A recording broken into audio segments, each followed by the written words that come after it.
councilors will have a chance to ask our nominee questions. We'll have a little Q&A going back and forth with the council. Then we'll open it up to public comment.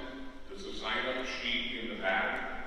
If you want to speak, there's a sign-up sheet to speak, and if you want to just register your opposition or support, there's also a second sheet you can sign up and not speak. And then we'll call you to speak. The chair is going to limit the time to 3 minutes. We ask you to try not to repeat what other people are saying. There's a lot of people that want to speak, and we need to get through this in a timely manner. We also want you to feel that you've been heard. So we will also accept written testimony. I know some people have prepared written testimony. If you could summarize that for us and then turn in the written testimony, and that'll become part of the record, and we all can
Governor's Judicial Selection Commission in 2025, earlier this year, and then became a nominee. Yes. Why did you accept the role if you were contemplating applying? What safeguards do you think should be added to protect public confidence in the process? I did contemplate applying when I agreed to serve on the Judicial Selection Commission. The governor asked me to serve on the Judicial Selection Commission. I was honored to be given a role. The commission had an initial telephonic meeting. This sort of organizational.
wrong decision in Concord. Am I on the right side? The right side, Oh, this is something. the litmus test, This is a little bit. Councilor Miller suggested. I am not committed to anyone, including anyone on this stage, that I would take any particular action in connection with any case that might come before the court during my short stint there, as you pointed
responded to my questions.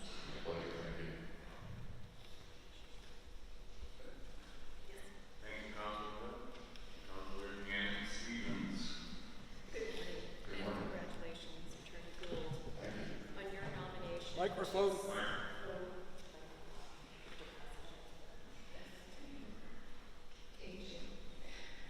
Good morning and congratulations, Attorney Gould, on your nomination to serve as a justice on the New Hampshire State Supreme Court. Thank you. Thank you for taking the time to speak with me regarding a myriad of topics. Your 2018 application interview to serve on the Supreme Court, your appointment to the Governor's Judicial Selection Commission, and I've already noted that commission has been busy noting changes to the appendices of the state, which were last updated in 17, and significant cases you've taken on, petition of the Governor and Executive Council, the industries you represent. I also appreciate your co-counsel work in League of Women Voters versus Gardner and Hughes.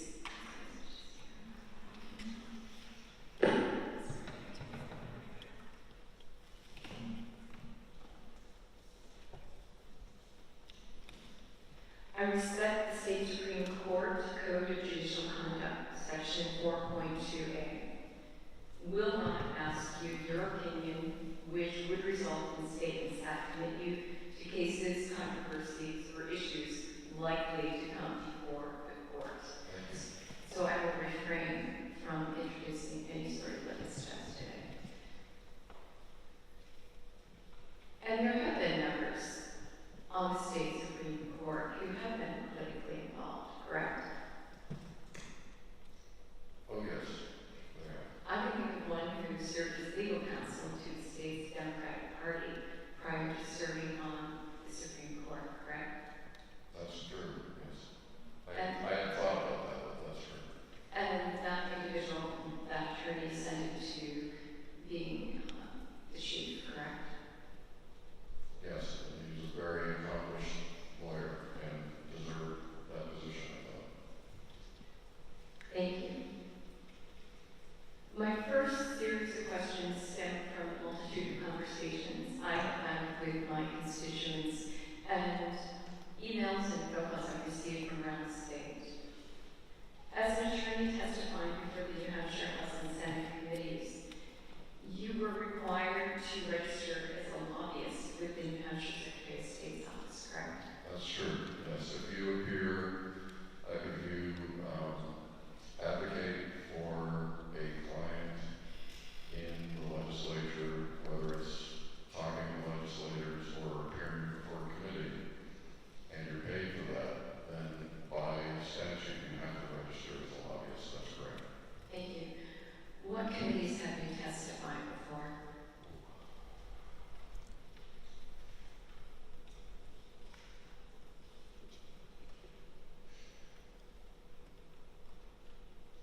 Senate, Energy and Environment. I've testified before a lot of committees over the years. House Environment and Agriculture. I think House Science and Technology.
pick that up. But I also expect that the other members of the court will be very welcoming and will assist me to the extent that that's necessary. But having appeared before courts for 40 years or so, and having spoken to all the judges and heard about their internal procedures, I do have a fair amount of familiarity with how they do business. So it's not like I'm going into an entirely foreign environment. I'm going into an environment with which I'm familiar, albeit outside looking in, but I am familiar with it. I think part of your question was on subject matter, and how do I approach, developing the appropriate level of knowledge about appeals from circuit courts and so forth. One of the skills that you pick up as a lawyer as you do this over the years is you learn how to develop subject matter expertise that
provision reserving to the governor and executive council the appointment of the chief justice.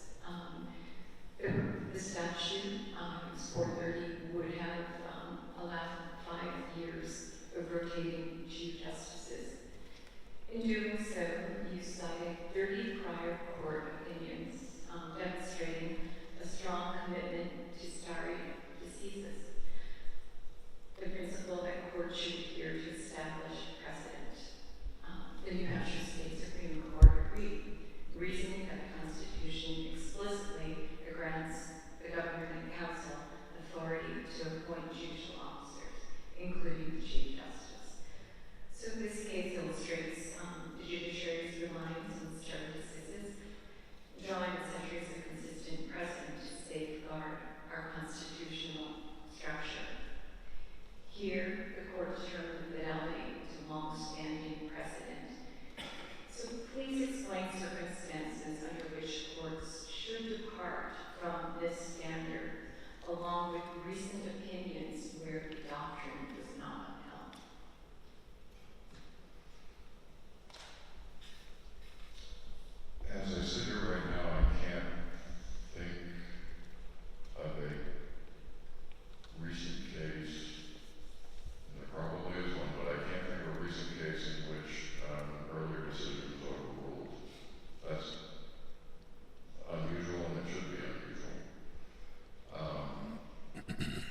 Attorney Gould, I want to take off from where my colleague Councilor Hill mentioned in terms of politics, political parties. The public is watching us. The public is making sure that decisions are made by courts in a very fair, honest, and in a manner that protects citizens' rights. And the public expects that politics plays no role in any judicial decision. And I also know the governor recently appointed someone who formerly served as a Democrat in President Biden's administration to be our Commissioner of the Department of Corrections. Evincing intent that politics doesn't play a role in these very important positions. And I know my constituents in the district that I represent want to make sure that the court is issuing opinions in a fair and impartial manner. I also want to cite the case that my colleague, Councilor Stevens, mentioned. It was the petition for Executive Council 2003 case. I believe it was RC 490 that the House and the Senate passed a law to basically involve themselves in the decisions of its Chief Justice, which should be left to the Governing Council by Constitution. And you wrote an opinion brief, and I've read many briefs to the Supreme Court, and I was very impressed with this brief that you wrote. Oh, thank you. But I just want to take a minute to quote, this is your writing, correct me if I'm wrong, page 12, where you said to the Supreme Court, quote, "The judiciary is required to interpret the Constitution based on principle and not politics." End quote. Attorney Gould, you said that in 2003. We're more than 20 years later. Do you still believe in that principle? I believe in that principle for 45 years, and it doesn't waver.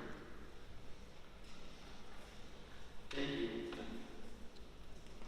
Another issue that was brought up by my colleague, Councilor Hill, is the right to privacy. And as you know, I believe it's Part 1, Article 2B. In 2018, I believe, we had a constitutional amendment to deliver to put in the Constitution to citizens of New Hampshire have a right to privacy.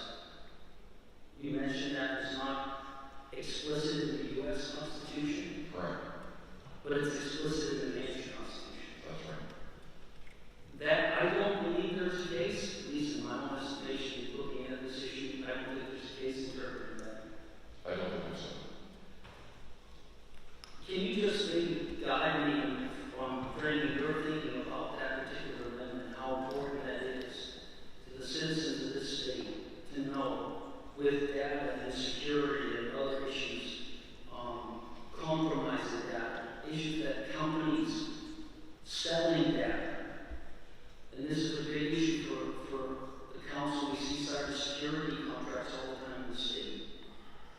There will probably be a case at some point. And I'd just like to get your thoughts on that particular amendment. Courts are frequently called upon to reconcile provisions of the Constitution or the Constitution statutes that seem to be in tension. And it's one thing to look at a Constitution and say there are protections of privacy in this particular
You mentioned the public wants stability in the law. Absolutely. Law enforcement is part of that public. The 4th, 5th, 6th Amendment, 10th Amendment, there's a lot of case law for years in the area of law enforcement that have been written, Miranda decisions, where the Supreme Court of our state has said that we have our Constitution is separate. We interpret our Constitution to give more power, more authority, more protection to citizens. But in these particular matters, they defer to the U.S. Supreme Court, U.S. Constitution in matters of criminal law, many matters. This is very important to law enforcement. It's very important that they have stability too, when they do their jobs every day. There are cases in the Supreme Court every day involving law enforcement issues and citizens' rights. Do you also recognize those decisions in the past and how they have also even given stronger protection, but the courts have maintained that we will follow the Miranda and the rulings of the U.S. Constitution as well, or Supreme Court? I do recognize that, and I frequently wonder how law enforcement officers can keep track of what the courts expect from them. I think it's a challenge, and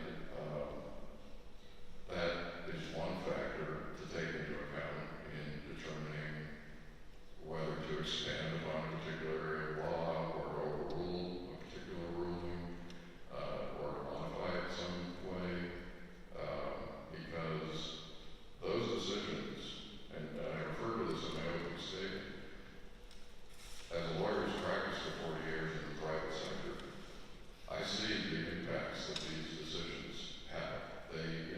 Lawyers read them and say, okay, well, that's an interesting principle of law, but they don't necessarily see the impact that it has on somebody's hopes and dreams, for example. And the same thing is true across the board. If you're making decisions that affect the way law enforcement has to conduct itself, then that increases the burden on law enforcement substantially. I'm not saying that you shouldn't do that if the law requires it. If the Constitution requires it, then of course you should. But that's another reason, I think this is what the question is getting at, that's another reason for ensuring the stability of the law, because so many people, so many segments of our society depend on that. And that's why it's critical to maintain stability in the law. Thank you. Final question. The circuit court handles about 60% of cases in our court system. And my brother happens to be a circuit court judge, so I hear this a lot about issues at the circuit court that are so important to make sure the citizens feel that they receive justice right at that front door. And I was very impressed to hear that Supreme Court Justice Bethlehem, who was one of my colleagues in the Attorney General's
pretty emotional given the events of the last couple of days. In society today, all everyone wants to talk about is who's a Republican, who's a Democrat, who loves Trump, who hates Trump, who stands for this and who opposes that. Some in this room even may try and demonize a man who they don't even know. That's sadly what politics has become in today's day and age. And that to me is a big problem because we've lost sight of who people really are as individuals. People like Bryan Gould have substantial lives outside the world of politics. And I want to take a couple of minutes to tell you about Bryan Gould in person. About the character and decency of a man I've known for 30 years. In fact, I'm here to tell you, as I try not to get emotional myself, that I believe Bryan Gould is the most decent and honorable man I know. Bryan has served as a role model of mine for many years. His devotion and commitment to his wife Elizabeth is simply awe-inspiring. And it's why I asked him to be a part of my small wedding 8 years ago.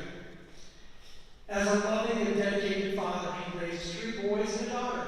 His beautiful daughter here is here today, and Bryan's daughter babysat for my children.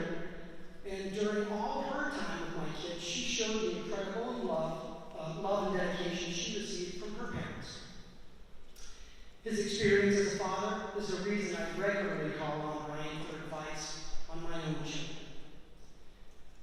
In this crazy political environment, people should know that Bryan Gould is just like us. He faces family and personal challenges, and he loses sleep, just like all of us. And I've always been tremendously grateful for his friendship and guidance. Just a couple of quick stories. Many of you may not know that Bryan Gould was a beekeeper. One day he took my 9-year-old son, dressed him up in a beekeeping suit, put one on himself, and showed him the awesomeness of caring for bees and beehives. It's truly one of my favorite memories because it was a pure illustration of his love and care for others.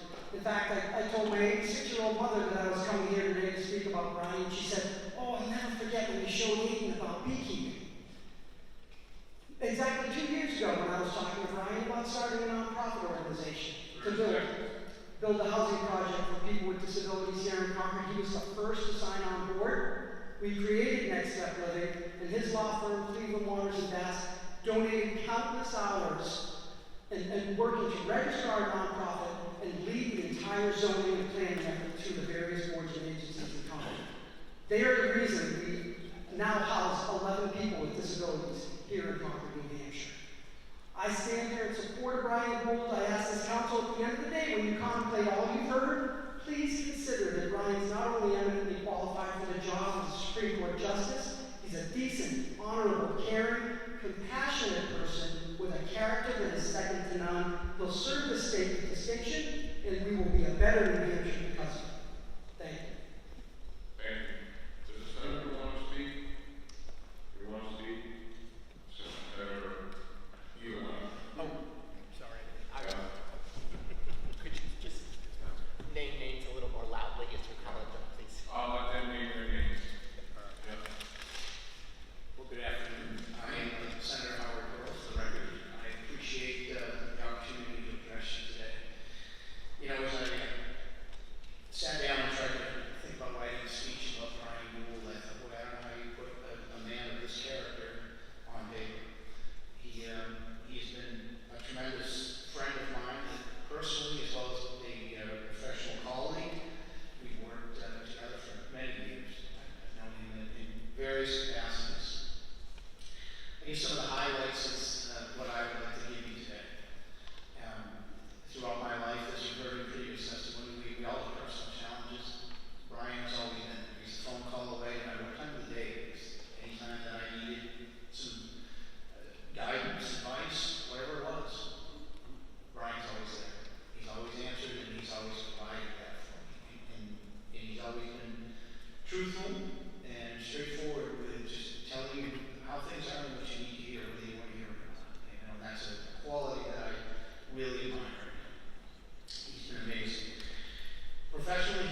office to work on my twin passions, the environment and education.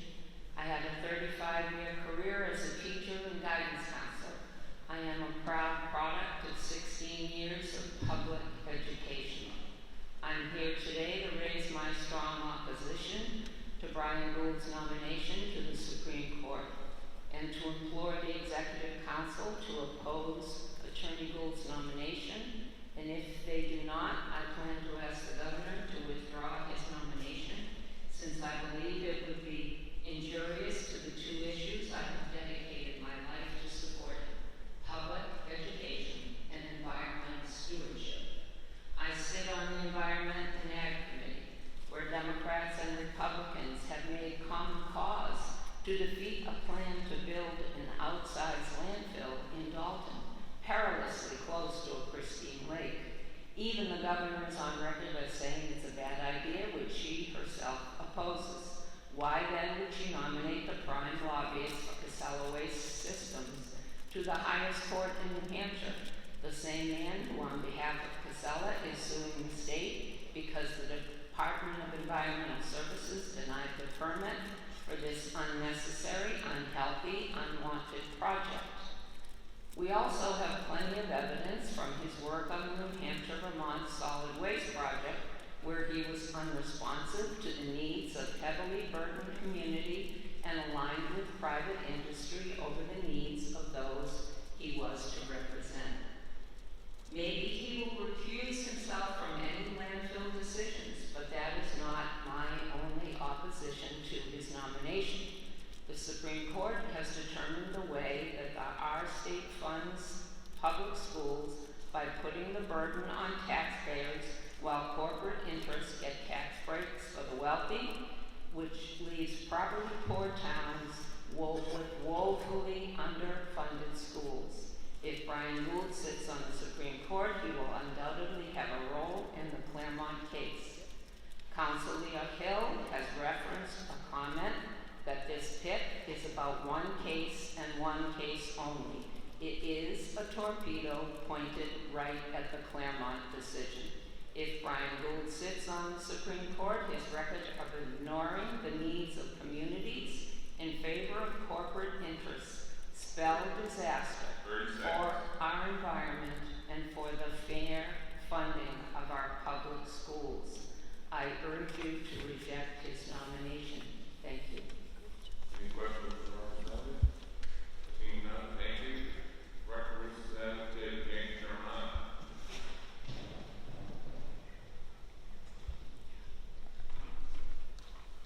Good afternoon, honorable councilors, and thank you for allowing me the time to testify before you. I stand here in opposition to this nomination. I'm going to share with you something that I'm sure you all already know.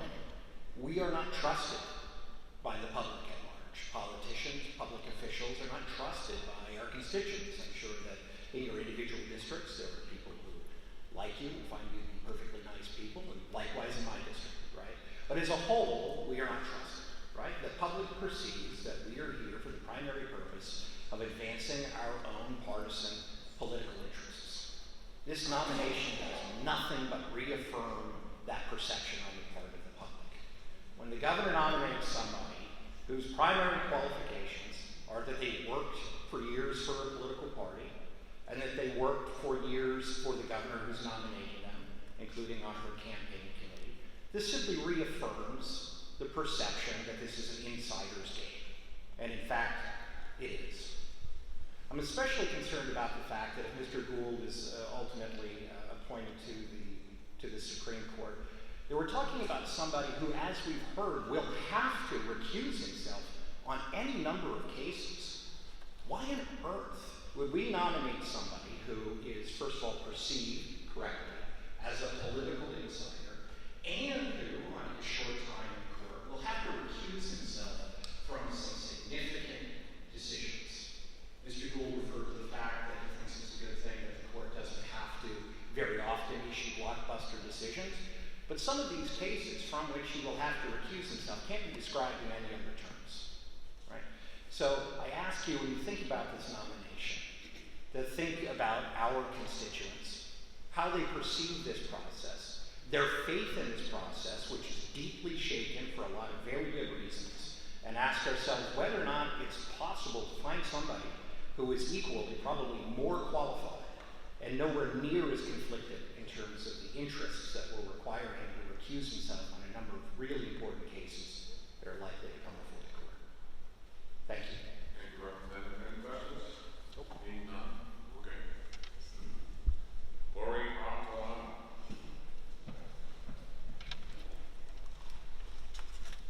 Lori Ortolano, I'm from Nashua. I'm a citizen. I don't know Attorney Gould at all, and I would like to represent my viewpoints rather neutral, but also express some concerns and very respectful of the work the governor has done and the difficulty in her job stepping in when she did at a time when there were so many budget issues and two very important seats to fill. So I want to be very respectful of her choices, but I also want to express maybe a few concerns from my perspective. And the timing, the amount of time Attorney Gould can spend on the bench to actively participate concerns me a little bit. I've been involved in litigation in Nashua for 5 years. I am a citizen who does not have much public confidence in the honor or the ethics of the judiciary or legal system. I think there's a lot of room for upward improvement. And, I think it's difficult. I listen to retired justices state that when you get on the Supreme Court, our advice is to sit back for nearly a year, listen, get your feet on the ground, and then you can really start to participate. When you're 69 coming off the bench, by 6-8 months out, you really don't participate in oral arguments anymore. You're sidelined because you can't fully participate in the development of the opinions. So your window, or the window for this candidate, in my opinion, is pretty narrow to perform 100% at 100% level. And the people who raise concerns with specific issues that the individual was picked for placement on specific issues, I think that's a valid concern. I don't even know the issues well, but I thought of Conval right off my mind. We got Conval, we got voter election issues, we've got YDC. So these are like really short-term things we've got to nail down and figure out what to do, and maybe that's why we're doing it. I'd like to ask you a question that I don't understand. Our Supreme Court has historically had 2 to 3 Superior Court judges on it. And we have moved away from that since really Governor Sununu took office. His appointments came from private practice and an AG. And our bench right now has been private practice lawyers, and we have our first civil judge out of civil circuit court promoted ever. We don't have a Superior Court judge on our bench. And I think we want to balance our bench with Superior Court judges because they cover the broadest range of law. And I know the governor has an opportunity in a few months to do another pick because that's coming up. And I would encourage you to encourage her to pick a Superior Court judge because I think they're more constitutionally grounded. And I've been in Nashua litigating issues for 5 years, and I've been underwhelmed by my Superior Court judges, to tell you the truth. And there's only about 20 of them in the state. It's a small pool, but I think there are some good ones. I think there are 4 or 5 that are very good judges to be promoted to a Supreme Court seat. So I would really like you to think about that and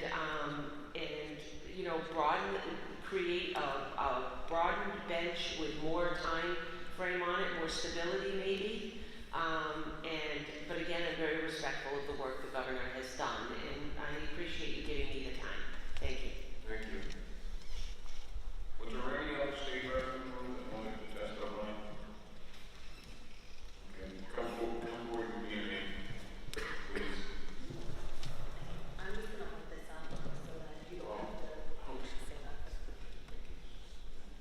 Thank you for this opportunity to share my concerns, members of the Executive Council. Good afternoon. My name is Judy Lindsay, and I live in Candia. I serve on my local planning board and presently chair the Conservation Commission. But I am speaking today for myself as a citizen of New Hampshire. I was pleased to hear that Governor Ayotte has publicly spoken up for protecting New Hampshire's natural resources. Her statement that we were not going to be the dumping ground for out-of-state trash gave me a sense of encouragement. She seemed to understand the vital importance of protecting our water supply, as well as the health and beauty of our North Woods environment and its economic benefits due to attracting tourists. Her stand against citing a Casella waste toxic landfill next to Dalton's Forest Lake was admirable. So I'm confused as to why she would consider appointing Bryan Gould to the position of New Hampshire Supreme Court. Gould is attorney and lobbyist for Casella Waste Systems and has represented Casella since Casella purchased the land in 1994. In addition, Gould is currently lead attorney representing Casella in its lawsuit against the New Hampshire Department of Environmental Services. Why would he be our governor's top choice for this position? To me, this clearly presents an obvious conflict of interest. I therefore strongly and respectfully urge the members of the New Hampshire Council and Government Act to vote no on the nomination of Bryan Gould to the New Hampshire Supreme Court. Thank you, Representative. Thank you. I'm Jay Markel, and I'm a state rep, and so I'm from Maine County 18 in Atkinson, and I'm here to support the nomination of Attorney Gould for the office. Just as an opening remark, I'm also a practicing attorney and have been admitted to the New Hampshire Bar and Massachusetts Bar, both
regard his commitment to protecting the environment in New Hampshire and the health of Bryan State. He's certainly a knowledgeable man, and this may work out well, but I did have some concerns. Thank you for your time. Thank you. David Drummond.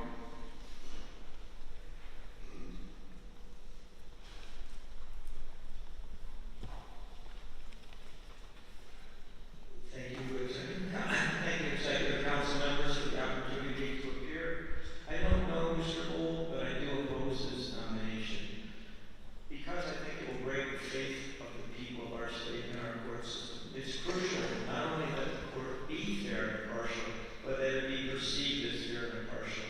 I think when a lawyer, no matter how well trained they are, devotes a significant portion of their life to representing politicians and political parties, in the public's mind, they become associated with those politicians and those political parties, and their actions will be seen as being an agent of those parties. That will be the public's perception.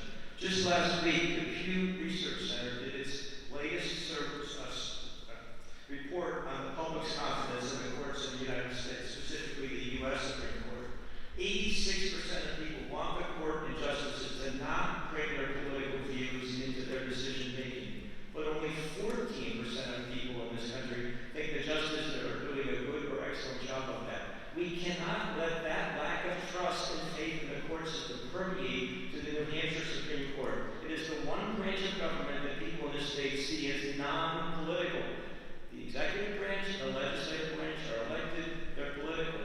The judiciary branch is supposed to be non-political. It must be seen that way. There's important cases coming before this court, specifically if there are banned cases likely appealed to the Supreme Court when it comes to public school financing. The Supreme Court for 30 years, 4 different panels of Supreme Court justices have upheld the constitutional duty of our state to fund an adequate education for all children in the public schools. That's different sets of 5 judges. Those decisions led to actions by the legislature to create the Education Trust Fund.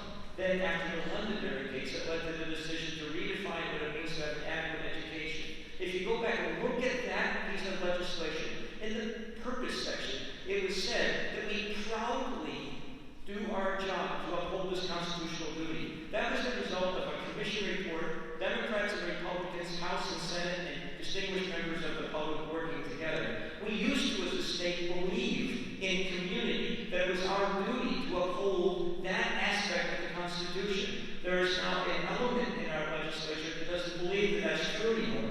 The only thing that's keeping us from falling into that abyss is our state Supreme Court. I'm very worried that if we appoint somebody who's a political appointee, seen as a political appointee, even if he's a wonderful human being, which from all counts he is, if that case gets overturned, the public will lose its faith in our court system. That would be a tragedy for this state. Thank you. Thank you. Dr. Alan Gould.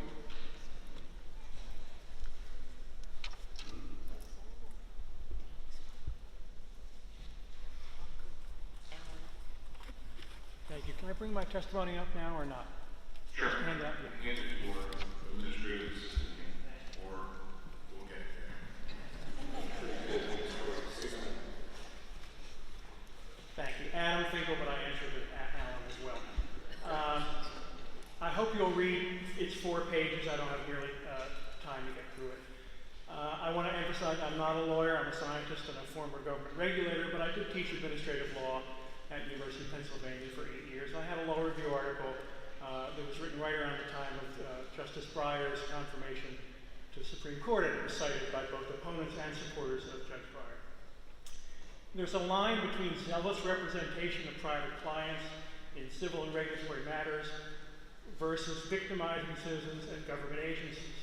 I think it's possible to change your stripes and become a good judge after a zealous career, but it's not possible to do so after a career of weaponizing the law. I don't think Bryan Gould is a textualist at all. I wish I had time to explain that. So I'll just try and give 4 examples of up close and personal with his advocacy. First, as you'll hear, I think later on from the Reverend Fred Anderson, Attorney Gould sued a group of us homeowners in error and refused to do the right thing and amend his complaint. We tend to think of justices, judges and justices as the metaphor is an umpire who calls balls and strikes, not as a hot-tempered pitcher who likes to hurl fastballs at batters' faces.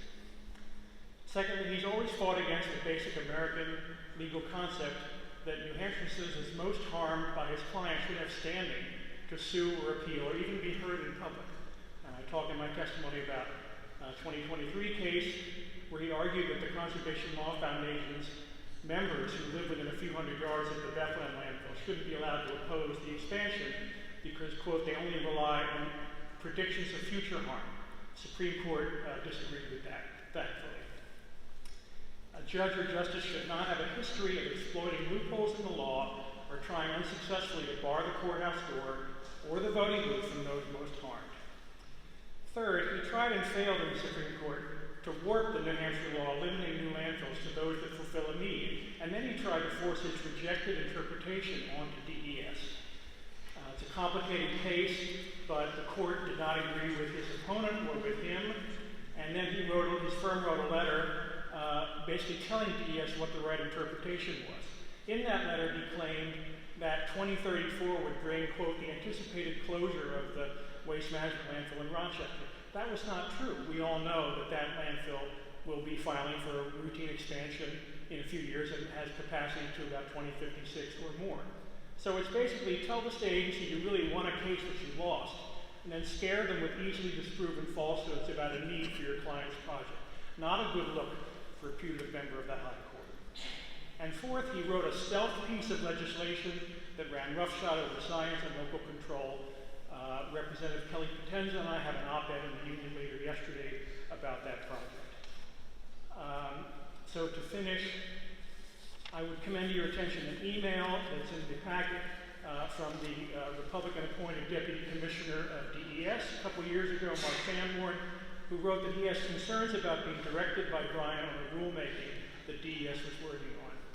It's hard enough for an advocate to move directly to the highest court with no practice being an impartial arbiter, but in this case, the nominee has no record of tempering his advocacy with an eye towards the public good and the normal rules of statutory construction. I urge you to oppose his nomination, and I'd be happy to take questions. Thank you. Thank you. Timothy Britton.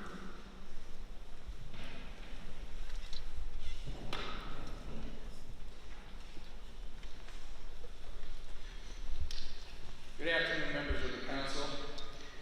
It is a pleasure to appear before you. My name is Timothy Britton. I live in Hopkinton, New Hampshire, and I practice law with the law firm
and nice to know I was on deck. Sorry to take your time this way. Ladies and gentlemen, thank you very much for taking the time to hear what I have to say to you today. My name is Fred Anderson. I'm a retired Presbyterian minister, some 52 years in ministry these days. My wife and I have lived full-time on Forest Lake West Side since 2015. We've owned our home there since 1977.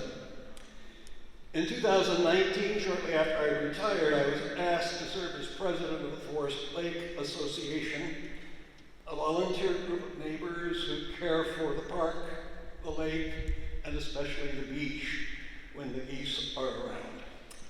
Not long after, Casella Waste Management announced its plans to build a landfill less than a half a mile from my house and even closer to Forest Lake. We organized. We worked with legislators. We worked giving testimony. We supported temporary zoning in Dalton. We drove back and forth to Concord numerous times to give testimony both to the House and to the Senate committees. In April 2020, Casella filed a defamation suit against John Swan. And to our surprise, the Forest Lake Association and 20 unnamed Doe defendants were dragged into the case. They didn't even know who we were. They didn't know our names. I never got served with the paperwork. What we faced was a textbook SLAC suit, strategic lawsuit against public participation. These suits are illegal in 38 states and in DC, but not here in New Hampshire. We had no choice but to hire a First Amendment lawyer, Richard Gagliuso, and pay him ourselves. By the time Casella finally dropped us from the case, we had spent nearly $26,000 out of pocket. When we asked about reimbursement, Casella's attorney, Bryan Gould, said simply, quote, "Casella pays no one's legal fees but Casella." That experience made one thing clear. The legal system was being weaponized to silence citizens. And the person directing that effort was Bryan Gould, who has represented Casella for, what did he say here today, some 30 years? And as you heard, he's now being considered for the Supreme Court. You know, that seems to be a little bit like putting the fox in charge of the hen house. In conclusion, for 6 years I've driven back and forth to this town to give testimony, and it too often feels like a fool's errand, as though we in New Hampshire have the very best government money can buy. I'm appealing to you to do something about that cynicism and not give in to it, but rather to deny this nomination and support the people of this state. I've heard wonderful promises. In 52 years of ministry, I've learned promises aren't worth a great deal. It's behavior. Thank you, ma'am. Thank you. Does Speaker O'Brien, do you want to speak now? Thank you, Council. I do have a written testimony and a copy of an article I wrote in support of the candidacy of Bryan Gould. I would like to supplement it because the first of terms today that I think we have to bring life to. The term is textualist and originalist. Textualist apply the plain meaning of the law and constitution, and originalist says that there's an ambiguity. Return to the original intent. Now, I've appeared in front of the Supreme Court some years ago in cases where there was an opposite approach. I appeared in front of the Supreme Court in an effort to have a 2006 constitutional amendment which would require ward and town-based state representative districts to be implemented, and the state attorney general at the time was trying to prevent the legislature from doing that. I argued before the Supreme Court. It became apparent to me that the Supreme Court was hostile to the content. And as I stood there arguing, I said, well, how are they going to pull this off? Because there's no case law at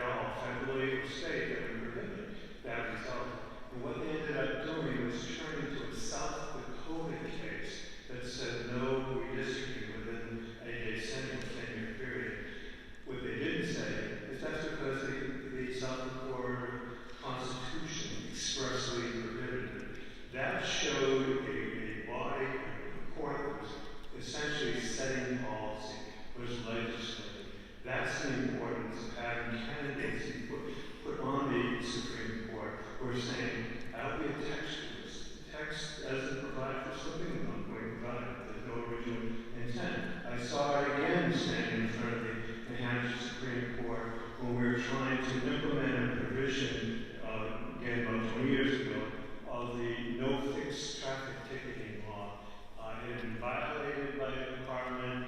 Again, the court was hostile to implement what would be the conclusion of it, which would be that the person who had received the traffic ticket would be released from the charges. The court was again hostile, and they basically just said in a written opinion, we're not going to implement that statute. It is important to the freedom, it is important to the proper balance of government, that when the legislature says that this will be a result of a certain pattern, that in fact it is implemented. It is important to have your candidates in front of the Supreme Court be like Bryan Gould. I've worked with them, I've been on cases with them, I've sat with them for 13 hours at a time on election law. I know he's a person of great humor, really fine temperament, but we've also talked about how important it is that courts be modest, look at the text language of those statutes, implement those, and not try to policy makers. Thank you. Thank you, Mr. Speaker. Strong Bill.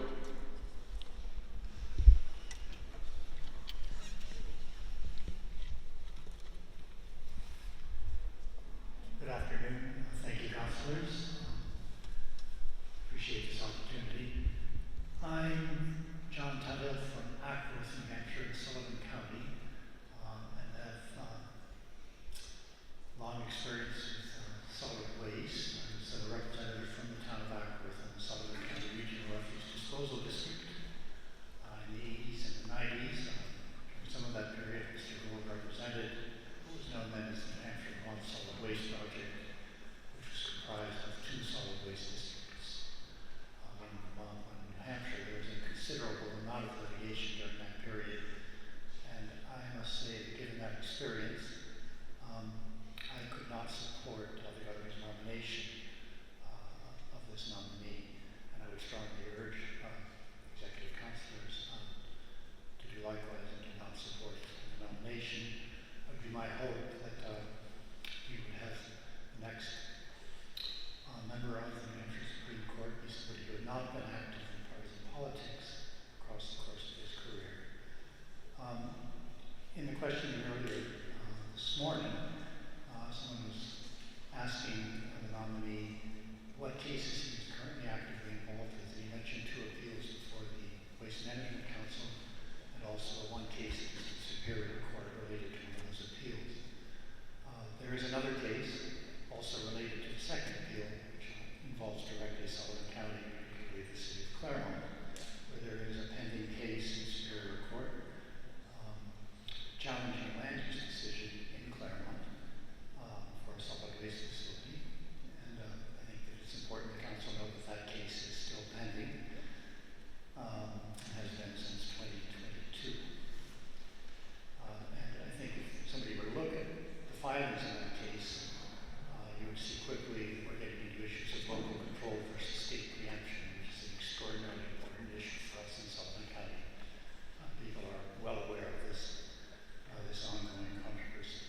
So I'll end my testimony there. I would like to submit to the record just 1 document from the Vermont Legislative Council, which did an investigation into the New Hampshire Vermont Solid Waste Project and discusses some of the issues which arose at the time involving conflicts of interest and the right to vote. Thank you very much.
In short, I hope that Attorney Gould, if nominated, will keep these points in view. For certainly, cases involving the Second Amendment are certain to come before the court. I will happily answer any questions you may have. And again, thank you for giving me the opportunity to testify. Question from Councilor Henry. Just clarification, is already been nominated. We're here, public hearing, it's going to be the council that determines if he's going to be confirmed or not. My last question, are you for or against this nominee? Given his vast experience in the law, I think that he can, in the realm of the criminal law, where he stated forthrightly that wasn't really part of his practice, I think he can acquire the necessary expertise. So I conclude that someone with vast experience in the law, even though he's never been a judge, will be able to carry out the duties of the justice of the state Supreme Court. So, are you in for against or are you neutral? Sorry, I'm supportive. Okay, thank you. You're welcome.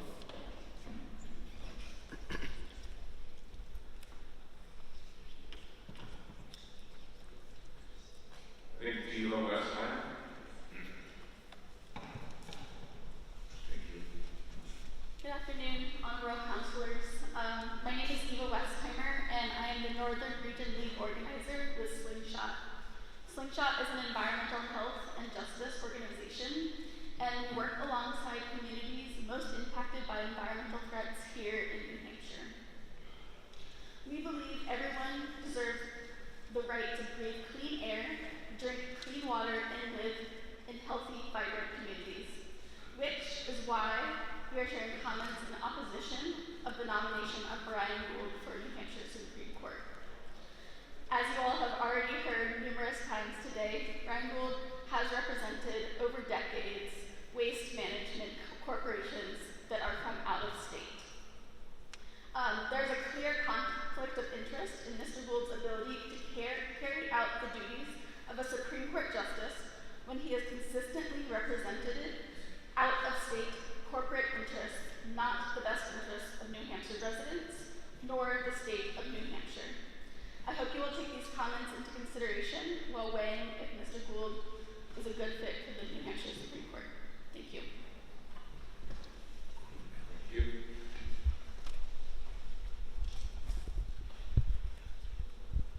Abigail Lewis.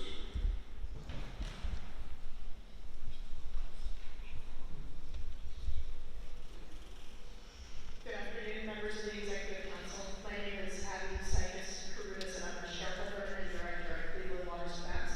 I live in Dover, New Hampshire. It's my privilege to speak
based on what was turned in and what is posted publicly.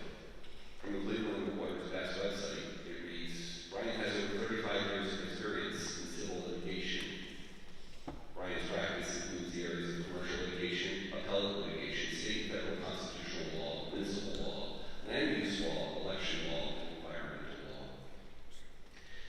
In his submission to the nomination process committee, he noted on question 17 that he's done 10% of his time for corporate work, 60% for civil trial work, 10% for appellate work, 5% for real estate, 15% for other. And in practice, question 18, 50% has been in the Superior Court, 10 in the State Supreme Court, 20 in federal courts, and 20 in administrative hearings. And while that sounds good, what is noticeably missing from that list is protection of individual rights. I've heard a lot of people up here speaking about Attorney Gould's record on environmental issues and fiscal issues, and those are all great. I'm here as someone who is concerned there is not a great track record relative to protecting our constitutionally protected rights. If I look at what was said on question 9, what are the 3 or 4 attributes or accomplishments that you believe should be given the greatest weight in assessing judicial candidates, and how do you set yourself in that regard? The answer read, the most critical trait in a judge is fidelity to the law and self-awareness necessary to know when to exercise restraint. I fully support the second part of that sentence, but fidelity to the law is not fidelity to the Constitution. Our contract as citizens of this state is in the Constitution. That is what controls or should control government. I would like to see an answer which says, I am going to be an originalist to the Constitution. I will take what it said historically. That's not what was in that statement. I appreciate that Attorney Gould has lots of civil and commercial experience. That would be an advocate. That would be a great asset to the court. But that's not the only thing that matters to the citizens of the state of New Hampshire.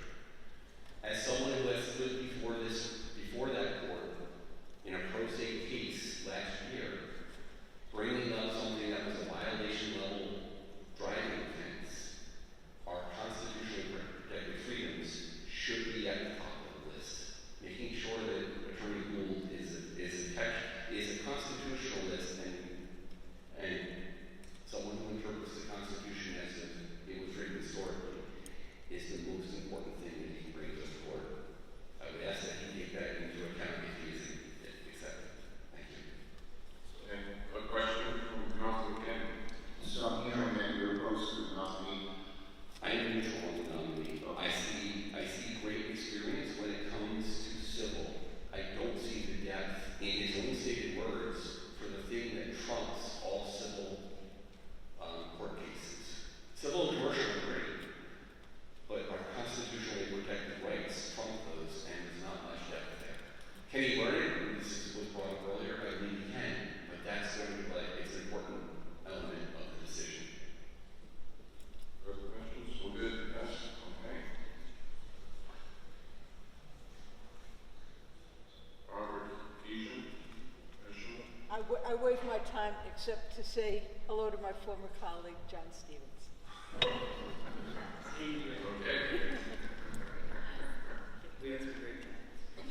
Robert Deere.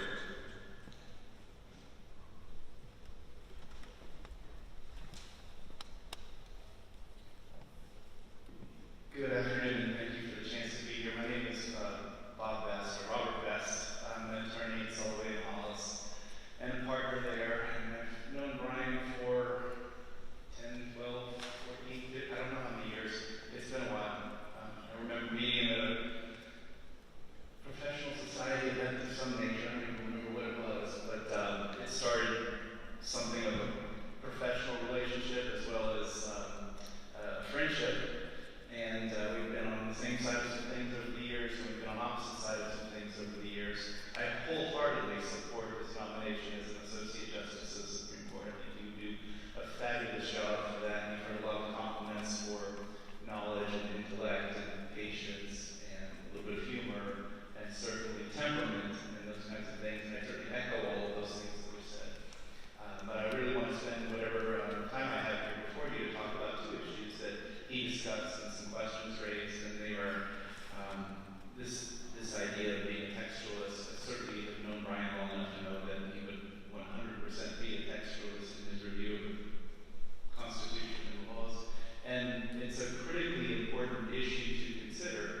opposite party to be judicial nominees. I can harken back to Steve Merrill picking John Broderick, who was one of the most skilled trial lawyers in the state, to be involved in the Supreme Court. Although John was actively involved as a Democratic advocate. We go forward, and it was Craig Benson who picked Judge Broderick to become the Chief Justice.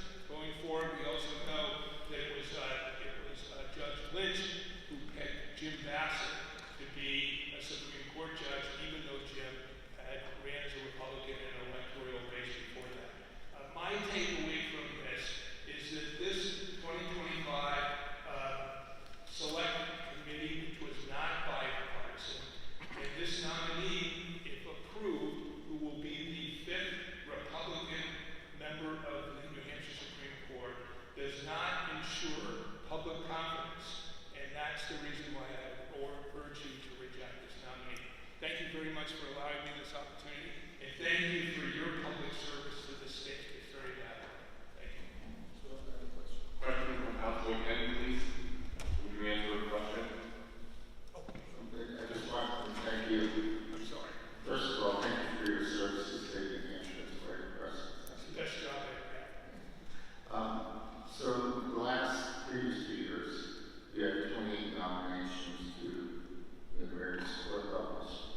And I don't think I ever asked any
last time I spoke, the governor's counselor, Rudy Ogden, had then subsequently been appointed a justice in the Superior Court. We live in a state of political patronage, protection, and persecution. I've not seen my children in almost 3 years. I've had 3 Supreme Court appeals, all of them denied for procedural issues, and we talk about justice and parties and impartiality. But the thing is that our legal system is a complete joke. If you look at the Karen Reed trial, you have obviously not guilty, guilty party covering up a murder, nothing happens. Try twice. Luckily she had some support and got some media attention, so they're going after them. All these judges are appointed. I oppose strictly and adamantly against Gould's appointment. I reported judicial and professional misconduct to the Supreme Court. Rule 38, 2.15. Also to the clerk in the preamble of Rule 38. Do not take action on judicial and professional misconduct. Information in itself is judicial and professional misconduct. That's Gordon MacDonald. If you look at this gentleman's paperwork, Gordon MacDonald was his first reference.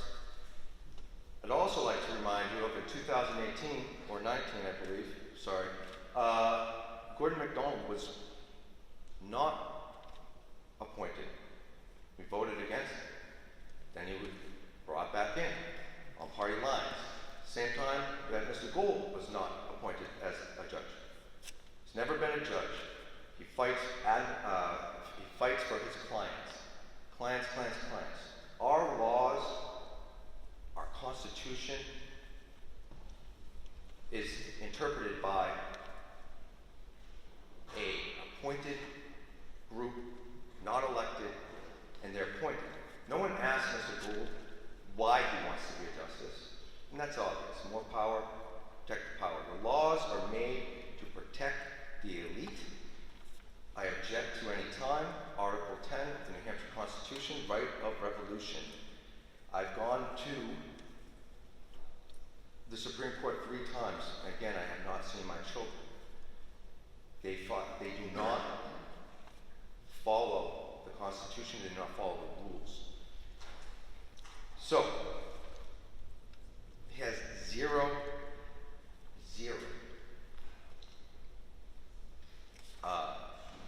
work in family law. And that's really what's going on. Additionally, I just wanted to speak to your point. I understand you can hold the sign, but you have to listen to me. You're talking about domestic violence coalition. All right, you're done. I'm not done yet. You're done. Why don't you ask me how my day is going, so that way I can have some more time like the gentleman that you guys wanted to talk to. I'd be happy to let you know. I will wrap up in just a moment. I just need to finish what I'm saying because it's about the Domestic Violence Coalition and also domestic violence. 1 minute. Thank you, sir, and I respectfully appreciate that. So, Article 173B is unconstitutional via Article 14 of the 15 of the New Hampshire Constitution, right of the accused. The problem with the lady who got shot in the face, the Judge Pauly incident, is that the police did not do their job. The police did not do their job, but we protect the police. She went to the police, they turned her away, and they're not doing their job. The state is avoiding the cost of prosecution for crimes, and so that lawyers can make money, and these are all lawyers that are speaking on behalf of shareholders, just like Marconi. Do not vote for this person. We do not need someone who is in alignment with corrupt Gordon MacDonald. Thank you. Thank you. Strong Maltese.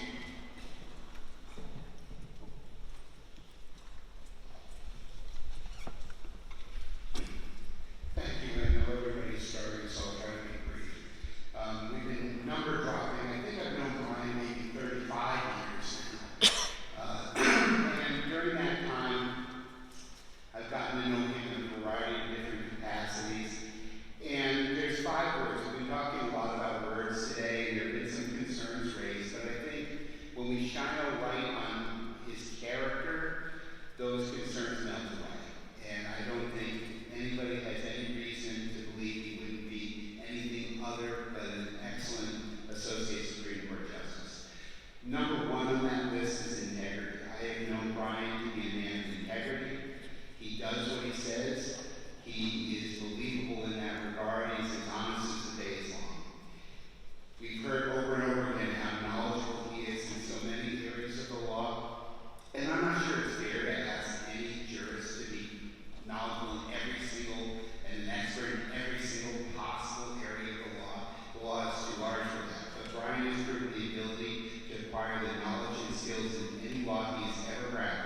He is contemplative. He's a person who looks at the law, looks at the case, understands analyzes the situation, and is able to apply it in a proper manner. And that is an important consideration for any Supreme Court justice. He is respectful. He's respectful of the law. You've heard that over and over again today. He's respectful of New Hampshire. And most importantly, he's respectful of others. He listens to what people are saying and considers what they have to say. And in all my years of knowing him, he's always done that for me. Again, integrity matters, and he's a person who will do as he says. And then most importantly, perhaps, is that he is humble. He's willing to be open and honest about the things that people have concerns about today. And I appreciate that most about him. He's going to make an excellent Supreme Court justice, and I hope you will approve his nomination. Thank you.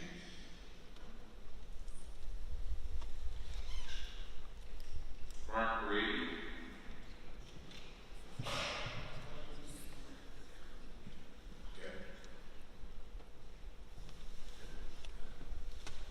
We have a team here. Yes, we do, Councilor. Thank you. We appreciate this opportunity. My name is Mark Brady. I'm the Coast County Administrator, and this is Raymond Gorman, who is one of the commissioners. We came down here. I don't know if we realize we're getting ourselves quite into this. Drive 2 to 3 hours and then sit here for 3 hours. I'm a little stiff, so excuse me. We give you an hour a minute. Yeah. We'll try to be very brief. But look, listening to all of this, we came down to let you know that Bryan actually has done work for the county, did this session. He did very good work for us on Arnie Davis, the chairman of the delegations bill, HB 123, that we were able to ultimately get through the legislature and get a study committee, and this is dealing with carbon sequestration for the moratorium on it for 2 years, which really is very significant for the state of New Hampshire. It's probably the only one in the country right now like that. But the point is this, we got to Bryan, he represented us, and I don't believe this would ever have gotten done, certainly in a bipartisan fashion. It was a bipartisan bill, okay, without Bryan's help. And I want to say this as well. I'm somebody I've been around a lot of attorneys in government. I did the whole BP oil spill for Bobby Jindal, one of his 2 million people, many years ago. I had a cadre of attorneys underneath me. And so I always kind of look to size attorneys up, because when you get them, when you're around them enough, you can see their personalities and you can see the nature of them. I generally like Bryan. I like working with him. I think he's very grounded. I think Bryan is very, very grounded. He was a straight shooter for us. He didn't tell us what we wanted to hear. He told us what, looking at the law and everything else, the statutes, where we thought we could go with this. And we were successful. We were able to bring both sides of the table together, so to speak, both parties, to get this through the legislature. So, and the irony here is that this issue for Coos County, and it's interesting that all roads lead Coos County, it seems to be in a weird way. This was a major issue for the county. The board in the last couple of years has said that the whole carbon sequestration issue is an existential threat. So what I'm saying to you is we absolutely respect what's going on in Wheeling at Forest Lake as well, okay? But on this part of the equation, Bryan helped the county a great deal, and we appreciate the work he did. He did a good job. Do you want to say anything, Ray, about Pittsburgh as well? All right, 1 minute per hour. Thank you for having me. At this point, everybody has said the same things I was going to say, so you don't need to hear it again. I'm definitely, the county commissioners support, Bryan Gould's nomination. He's part of the North Country as far as we're concerned. He's up at Pittsburgh. He's done a wonderful job for our county. He's very objective. He does a great job. I'm here representing the county commissioners in the North Country. support Bryan.